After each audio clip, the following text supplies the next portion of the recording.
Estamos de volta com mais um bloco do Clube da Bola. Para você que está chegando agora aqui na NDTV, esse é o maior programa de futebol na TV aberta do sul do país. Aqui a gente destaca demais o futebol catarinense, futebol nacional e algumas vezes até o futebol internacional. Série C, pedir para o nosso diretor de imagens, o Carlos, colocar na tela aquela arte bonita do jogo do Figueirense. Lembrando que o Figueirense não joga nem hoje nem amanhã, é só na segunda-feira às 7h30 da noite contra o Itabaiana, né? Itabaiana, lá em Sergipe, no estádio Etelvino Mendonça, em Itabaiana, Sergipe. Me confundi um pouquinho, parece o logo do colégio Nossa Senhora Aparecida. Fiquei um pouco confuso. É o Itabaiana, adversário de segunda-feira, em mais uma tentativa aí do Pintado. O que podemos esperar desse jogo, Anselmo? O Itabaiana que não é da Bahia, né, Mancha? Já começa a curiosidade. A confundir aí? Por isso que o apresentador fica confunde confuso? Aí. Eu lembro que no começo do ano a gente foi fazer lá um guia da Série C, até o Matheus Alves, o nosso produtor, falou, pô, tava procurando aqui a campanha do Itabaiana no Campeonato Baiano, não achei. Eu falei, não vai achar mesmo? Aqui em outro estado, Sergipe? Mas, bom, esse jogo, enfim, vai marcar a estreia do Pintado, né, Mancha? Essa semana a gente teve lá no CFT, semana de saída, saiu o coordenador de performance e saúde, o outro que ia assumir o lugar do Wilson ficou 3 dias, já saiu também, então é uma semana conturbada no Figueirense. Anunciaram ontem o nome do novo gerente de futebol. Esperar que o Figueirense viva dias mais tranquilos agora, né? Que possa voltar a vencer, porque até falei na redação essa semana. Eu estava tranquilo, assim, o time ia vencer uma hora ou outra, mas depois de 4 jogos, você ter feito um ponto, a derrota para o Caxias, pela maneira como foi uma derrota muito dura, o time muito exposto defensivamente de novo. Então eu falei para eles na redação, falei, cara, eu tô preocupado de verdade com o rebaixamento. E se o Figueirense cai para uma Série D de Campeonato Brasileiro, amigo, aí para tirar do buraco da Série C já tá difícil, imagina de uma Série D. A gente conversou com o zagueiro Lucas Dias essa semana no CT e ele deu alguns indícios assim, do que o Pintado prioriza, né? O Pintado que na apresentação falou que gostava mais de um 4-4-2, mas ao mesmo tempo também gosta de muita jogada pelos lados do campo, muito cruzamento para a área, com muitos jogadores ali atacando a área. Expectativa que o Figueirense possa voltar a fazer um bom jogo, principalmente, que possa fazer o resultado. Nesse momento, até desempenho acaba sendo de menos. O Figueirense precisa vencer, seja por 1-0, seja por 2-1, mas principalmente para tentar botar a cabeça para fora ali, porque está com um único ponto, as rodadas estão passando, daqui a pouco não dá mais tempo de recuperar. É claro que a gente fica preocupado quando a gente ouve, né, um comentário teu, dessa tua preocupação também com o possível rebaixamento do Figueirense. Série D a gente sabe que é muito difícil, muito que teve há pouco tempo na Série A. Fico assustado, mas o maior susto do Figueirense que eu tomei recentemente foi no finalzinho do ano passado, quando eu recebi um telefonema.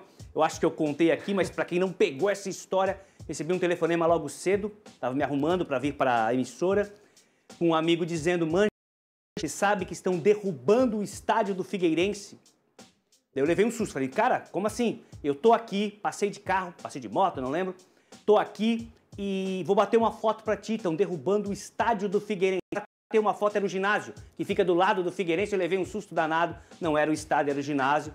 O susto foi menor, porque realmente fiquei preocupado de ter uma máquina lá derrubando os portões do estádio Orlando Scarpelli. Não, nada disso, foi só um susto. Zagueiro Lucas Dias, que divide corações, falou sobre a confiança que o Pintado tem passado e fala também sobre essa má fase, né, sobre estar entre os 8 piores ali da competição. Fala, Lucas.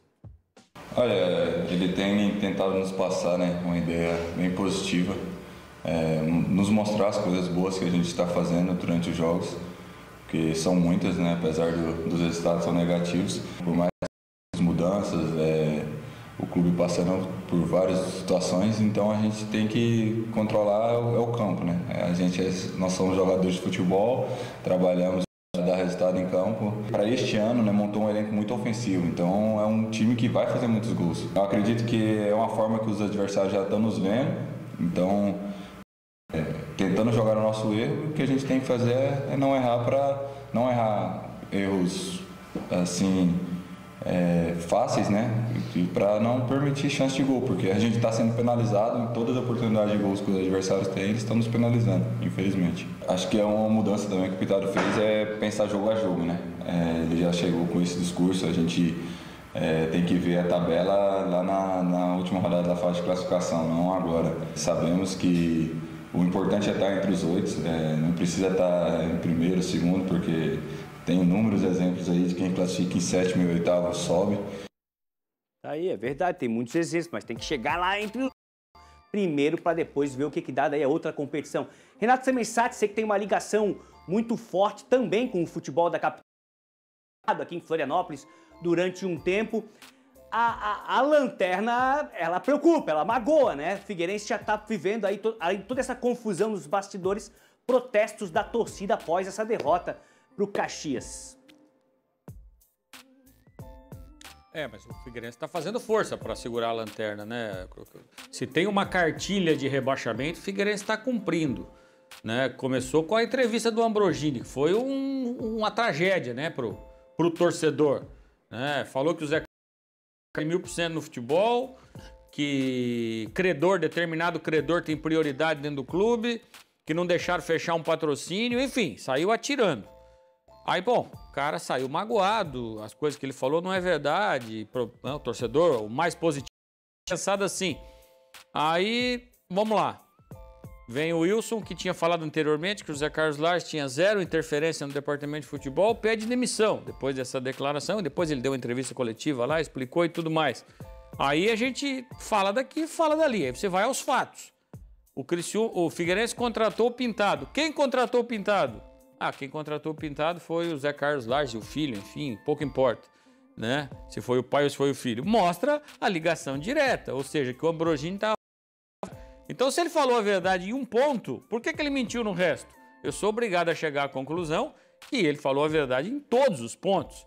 E aí, chega para substituir o Wilson, fica 3 dias, sai o diretor lá. O último que sair apaga a luz. Esse é um cenário de um time que flerta com o rebaixamento. Eu gostaria de estar muito errado, a distância fica difícil fazer análises mais pontuais, mas pelo que eu estou vendo, de movimentações, de saída, de chegada, de nota oficial para lá, a entrevista do Ambrogini me deixou extremamente preocupado, mas ninguém vai, com a estrutura que o Figueirense tem, com o tamanho que o Figueirense tem, que pese a dívida, porque dívida em time de futebol não significa dizer muita coisa, porque senão o Corinthians não estaria de portas abertas, né?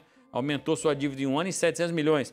Mas o cenário que eu vejo aí de desentendimento, de gestora com o clube e tudo mais, uma bagunça generalizada. E aí, quando você tem bagunça, meu amigo, o comandado percebe, ele olha para cima e fala, não dá. O Figueirense só tem coisa que pode salvá-lo. Ainda tem o fora Prisco, hein? E eu vivi para ver o fora Prisco, hein? Depois de 7 anos na Série A do Campeonato Brasileiro.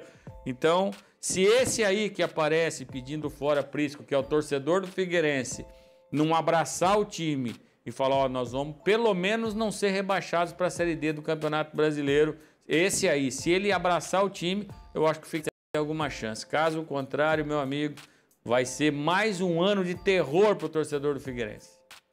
Legal, Renato. Emerson, pra gente fechar esse papo figueirense, o Pintado chega, né? Sem querer colocar muita pressão nos ombros dele, mas ele chega como um salvador da pátria, né? Nesse momento que o Figueirense está vivendo, vai ter a oportunidade de comandar o time nessa sequência. E claro que o desejo do torcedor é tirar o time da posição da tabela da Série C.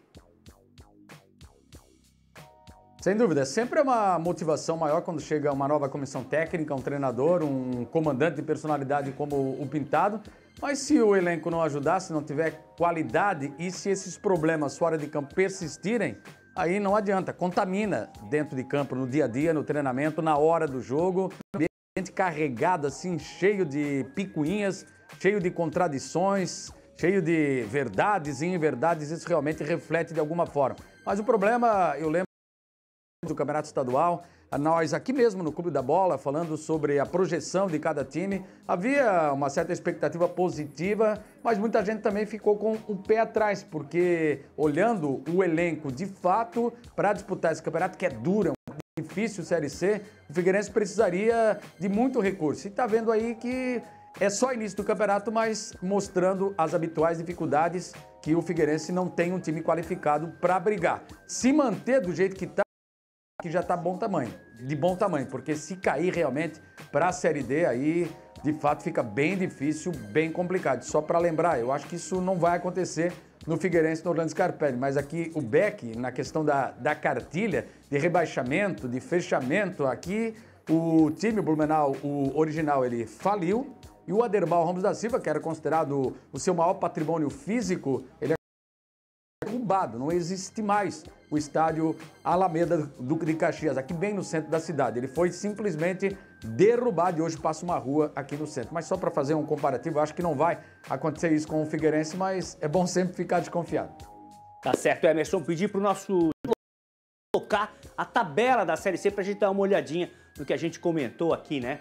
Ituano liderando com 10 pontos, Ponte Preta com 10, Maringá, Caxias tem 9, o Londrina tem 8, o Brusque tem 8, Tombense tem 7 e Ipiranga tem 6. Aqui não é um G4, é um G8, né? Esses 8, se terminasse hoje, avançariam, né? O Botafogo da Paraíba tem 5 e o CSA tem 5, fechando a primeira página. Também com 5 pontos, na 11ª posição, São Bernardo. Daí vem o Retrô com 4, Floresta com 4, Guarani tem 3 e Itabaiana. O adversário de segunda-feira do Figueira tem 3 e o Confiança também 3 pontos. Daí fico até triste. ABC com 3, Náutico com 2, Anápolis com 2 pontinhos também e o Figueira na última posição, zona vermelha, zona perigosa, com apenas 1 pontinho somado. Tira, Carlos, tira isso aí. Tira. Já tirou da tela. Mas é o seguinte, não sei se a foto tá no ponto. Falei que tinha uma pergunta relacionada à seleção pro Emerson Luiz. Era mais sobre o Rafinha, né? O Rafinha também se espera muito dele na seleção. Essa foto aí gerou uma polêmica na Espanha. Em razão dos óculos, dizendo que o Rafinha botou um óculos, né? Lá o pessoal não interpretou, aqui é uma brincadeira. Tipo aquele óculos Juliette, né? Que a galera usa, os cria. O Lamine Yamal, que é mais jovem, influenciado pelo Rafinha, também botou um óculos. Teve algum comentarista, né? Ex-jogadores da Espanha que passaram pelo Barça, Real, comentaram que foi um desrespeito do Rafinha e do Yamal, que são jovens, porque o Príncipe estava lá. Na Copa do Rei, o Príncipe estava lá, eles cumprimentaram o Príncipe com esse óculos, foi o termo usado pelo comentarista. Você, Emerson Luiz, quando conquista um título com a patota ativa, usa o óculos Juliette, o Emerson cria ou é mais respeitoso aí para cumprimentar as autoridades, receber o seu troféu? Eu não ia usar o Juliette, mas se tivesse um Ray-Ban, com certeza eu usaria. Pô, é o nosso Tom Cruise. Pegando no pé por causa disso, é isso? É, porque lá tem as regras, né? A etiqueta. Não dá, né? A etiqueta. O Ian usaria um Juliette. Isso ali, 2 minutinhos, enfim. Eu acho que a cerimônia, a formalidade, ela aconteceu, cumprimento do príncipe, mas qual o problema de tirar uma foto? Tá muito chato isso, viu, mãe? É muito mimimi. Tá sério, eu usaria também o óculos. Vamos fazer o seguinte, falar do Brasileirão. Sente só a chamada que a NDTV Record preparou pro jogaço de amanhã. Pode rodar. Neste domingo, a partir das 7h30 da noite, você acompanha o Aquecimento Futebol. E às 8h. É hora da bola rolar. Eles almejam o título. A tendência, a expectativa é de ter um jogaço. E para subir na tabela, é preciso vencer os confrontos diretos. Botafogo e Internacional. Clássico gigantesco. Brasileirão é aqui. Brasileirão é aqui, o aquecimento começa domingo às 7h30 da noite. Um giro rápido com o Renato Semensati em Criciúma. Hoje, garrafa para vender. Quem tem mais, é o Botafogo ou é o Colorado? Que tem muito torcedor aqui em Floripa, hein? Rapaz, você está fazendo uma pergunta difícil porque os dois times atravessam um momento muito delicado, né? O Botafogo... Eu tenho um amigo botafoguense aqui, o Henrique Limonge, fanático torcedor do Botafogo. Ele quer a demissão do Renato Paiva de qualquer jeito. O Botafogo perdeu o Luiz Henrique e o baixinho lá argentino, o Almada, que jogava demais e tá com dificuldade, né? O Bastos machucou.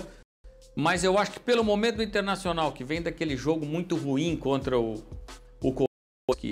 que reclamou da arbitragem, mas de qualquer maneira tomou 6 gols, né? Um time igual o Internacional não pode tomar 6 gols.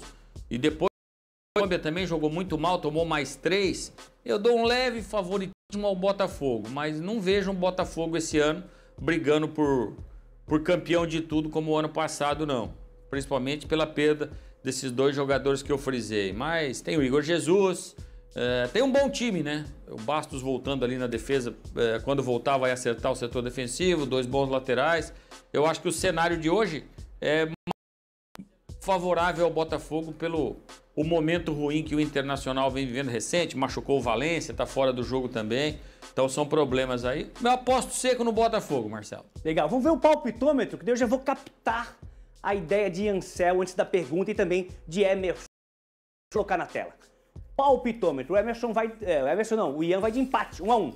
Badá, vitória do Fogão, 2-1. Eu coloquei 3-1 pro Fogão para pegar um pouco no pé dos meus amigos colorados, tenho vários amigos. 2-1 colocou o Kaká pro Botafogo, 1-0 colocou o Renato para o Botafogo e o Emerson vai de empate em 2-2. Antes do intervalo, Ian, vai de empate 1-1.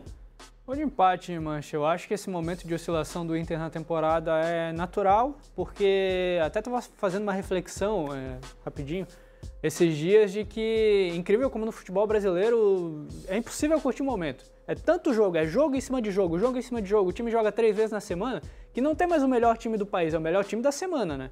Porque o Inter do Roger estava super bem há 2 semanas atrás. Oscilou alguns jogos, já não presta mais, sair todo mundo. Mesma coisa, o Abel Ferreira estava todo mundo esculachando ele até março. Ah, não, já deu, tem que ir embora do Palmeiras. O Palmeiras agora é o melhor time do Brasil de novo. Mas então se perder agora fim de semana não é mais. Felipe Luiz no Flamengo, mesma coisa.